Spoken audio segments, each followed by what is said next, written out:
voulait l'assassiner. Écoutez.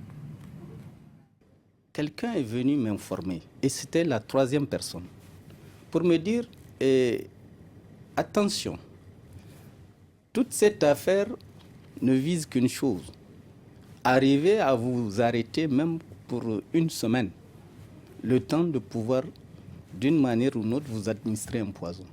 Ce poison ne fonctionnera que dans un délai de 3 mois. Comme ça, peut-être que vous serez sorti de prison, mais vous n'allez pas survivre au-delà de 3 mois. L'enjeu n'est pas d'ordre judiciaire, l'enjeu est d'ordre politique.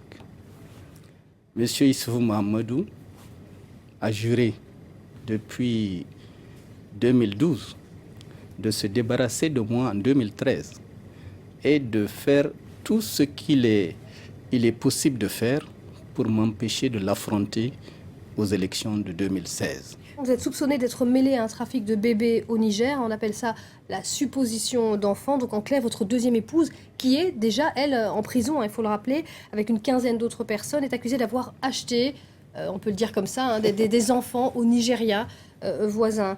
Et notamment, ce qu'on dit, c'est qu'elle n'avait pas de suivi, de carnet de suivi de grossesse dans une maternité au Niger. Est-ce que c'est vrai ça? Je vais d'abord vous poser une question. Est-ce que dans la loi nigérienne, quelque part, il est fait obligation à toutes les femmes qui accouchent au Niger ou dans le monde, l'obligation pour elles d'avoir un carnet de suivi de maternité au Niger? Et ma femme a fait son test de grossesse à Niamey, dans une clinique qui a fourni au juge la pièce qui démontrait bien qu'ils ont constaté qu'elle était bel et bien en grossesse. N'est-ce pas? Et chaque fois qu'elle allait, si c'était pour acheter des enfants, vous croyez que chaque fois qu'elle devait aller au Nigeria pour le suivi, elle allait en informer le président de la République, M. Issoufou Mahamadou?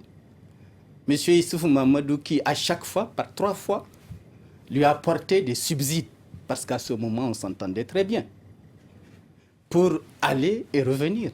Est-ce qu'une femme qui a dans l'intention d'aller acheter des enfants, donc de manière frauduleuse, pourrait se comporter de cette façon?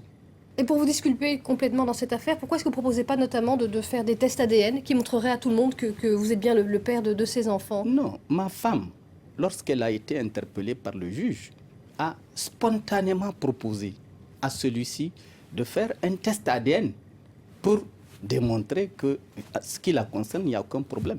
Je l'ai proposé dès le début du processus.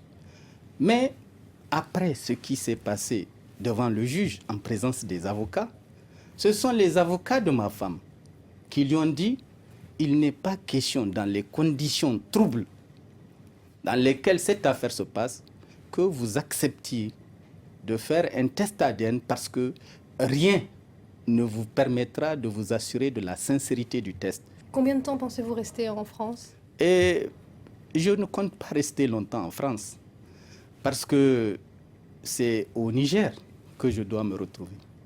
J'attends donc quelle sera l'évolution du dossier et je prendrai mes responsabilités le moment venu.